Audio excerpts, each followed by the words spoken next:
لائیں کہیں کہ ہمارا رب اللہ ہے، پھر اس پر جم جائیں۔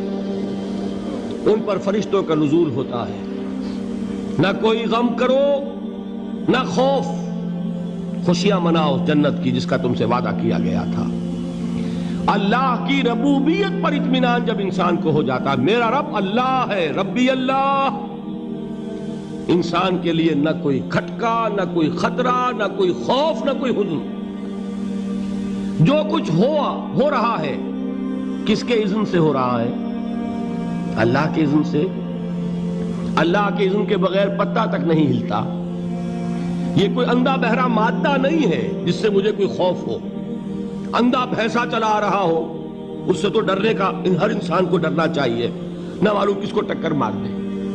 لیکن نہیں، اس کائنات کو چلانے والا ایک سمیع و بصیر خدا ہے، وہ جو میرا دوست ہے، میرا ولی ہے۔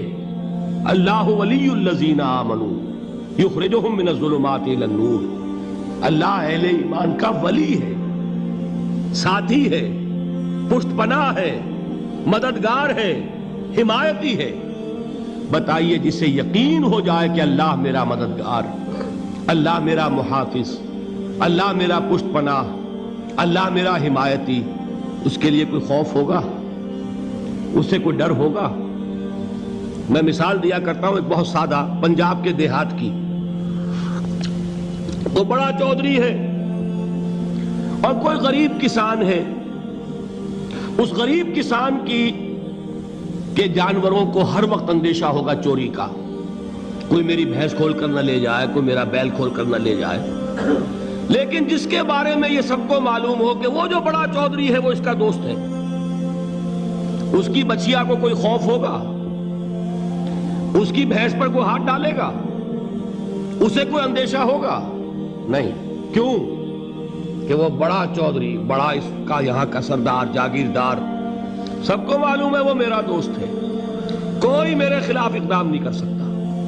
اس دنیا میں یہ چھوٹی سی بات اگر آپ کے دلی اطمینان اور سکون کا باعث بن سکتی ہے تو ذرا تصور کیجئے۔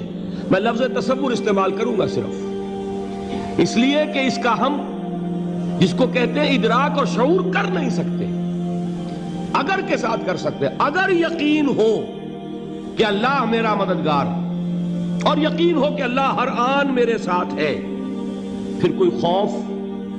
کس کا خوف؟ کوئی شے اللہ سے بالاتر ہے؟ کوئی قوت اس سے زیادہ طاقتور ہے؟ کوئی اس کے ارادے کو بدلنے والا ہے؟ کوئی اس کی مشیت کے آڑے آنے والا ہے؟ یہی بات ہے جو حضور نے فرمائی۔ یہ ایمان کا حاصل ہے لب لباب،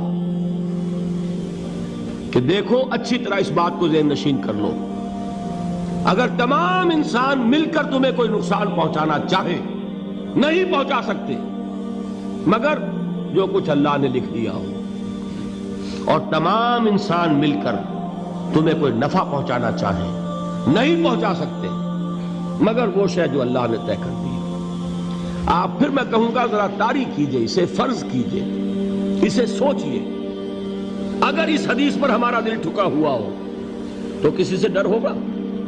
یہ مجھے نقصان نہ پہنچا دے، یہ میری رپورٹ خراب نہ کر دے، یہ میری انکریمنٹ نہ رکوا دے، یہ میرا یہ نہ بگاڑ دے، یہ میرے یہ نقصان نہ پہنچا دے۔ اس کا ڈر، اس کا ڈر، اس کا خوف، اس کی خوشامد، اس کے لیے جا کر طرح طرح سے اپنی عزت نفس کو ذلیل کروانا اس کے سامنے، یہ سب کچھ کیوں کرتا ہے انسان؟ جب سمجھتا ہے کہ اس کے ہاتھ میں میرا کوئی نفع ہے، اس کے ہاتھ میں میرے لیے کوئی ضرر ہے، یہ مجھے کوئی غضب پہنچا سکتا ہے، یہ مجھے کوئی نقصان پہنچا سکتا ہے، یہ میرا کوئی کام بنا سکتا ہے، یہ میری کوئی ضرورت پوری کر سکتا ہے۔ اسی کا نام شرک ہے۔ جہاں آپ نے یہ سمجھا کہ غیر اللہ کے اندر کوئی طاقت موجود ہے، وہی شرک ہے۔ بتوں سے تجھ کو امیدیں، خدا سے نومیدی، مجھے بتا تو صحیح اور کافری کیا ہے؟ شرک تو یہ ہے۔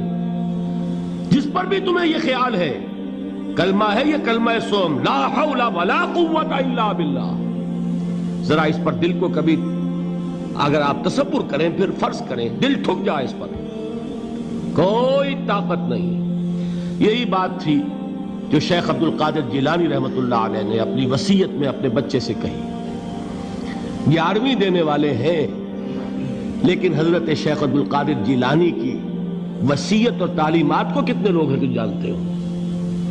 یہ جن مقامات تک پہنچے ہیں وہ کس چیز کی بدولت پہنچے ہیں؟ انہوں نے جو پیغام دیا وہ کیا تھا؟ اے میرے بچے، جس طریقے سے قرآن مجید میں حضرت لقمان کی نصیحتیں جو ہے نقل کر دی گئی ہیں، میں یہ عرض کروں گا بالفرض اگر قرآن حضرت عبد القادر جیلانی کے بعد نازل ہوا ہوتا تو شیخ عبد القادر کی یہ نصیحتیں بھی قرآن میں درج ہوتی. اتنی اونچی نصیحتیں ہیں. اے میرے بچے، اس حقیقت کو ذہن نشین کر لے، لا فاعل فی الحقیقت ولا مؤثر الا اللہ. اس کائنات میں نہ کوئی فاعل حقیقی ہے نہ مؤثر حقیقی ہے سوائے اللہ کے. کسی شے میں کوئی تاثیر نہیں اگر اللہ نہ چاہے. آگ جلا نہیں سکتی اگر اللہ نہ چاہے. پانی ڈبو نہیں سکتا اگر اللہ نہ چاہے. زہر ہلاک نہیں کر سکتا اگر اللہ نہ چاہے. کوئی چیز فائدہ نہیں پہنچا سکتی اگر اللہ نہ چاہے. تو در در پہ کیوں سر جھکاتے ہو؟ در در پر کیوں جبیں سائی کرتے ہو؟ سب کے سامنے کیوں ہاتھ پھیلاتے ہو؟ ایک اللہ سے مانگو. ایک اللہ کے سامنے زمین پر اپنی جبین رکھو. لا فاعل فی الحقیقت ولا مؤثر الا اللہ. نظر آتا ہے ہمیں کہ پانی پیاس بجھا دیتا ہے. پیاس بجھانے کی صلاحیت پانی میں نہیں ہے، اللہ کے اذن سے.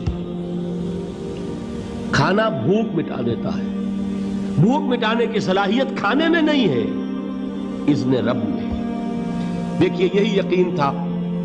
حضرت موسیٰ علیہ السلام کا واقعہ یاد کیجئے. سامنے سمندر آ گیا ہے. قوم دیکھتی ہے پیچھے کہ گرد و غبار کا طوفان ہے. معلوم ہوا کہ فرعون اپنے لشکر سمیت آ گیا ہے. لشکر جب چلتا تھا تیز رفتاری کے ساتھ تو گرد و غبار کا جو طوفان اٹھتا تھا اس کا تصور کیجئے. اور لمحہ بلمحہ وہ قریب آ رہا ہے. پوری قوم نے کیا کہا؟ اے موسیٰ انا لمدرکون. اے موسیٰ ہم کو پکڑے گئے. قرآن مجید نے تو یہاں وہ باتیں نہیں لکھی ہیں، لیکن تورات میں یہ درج ہے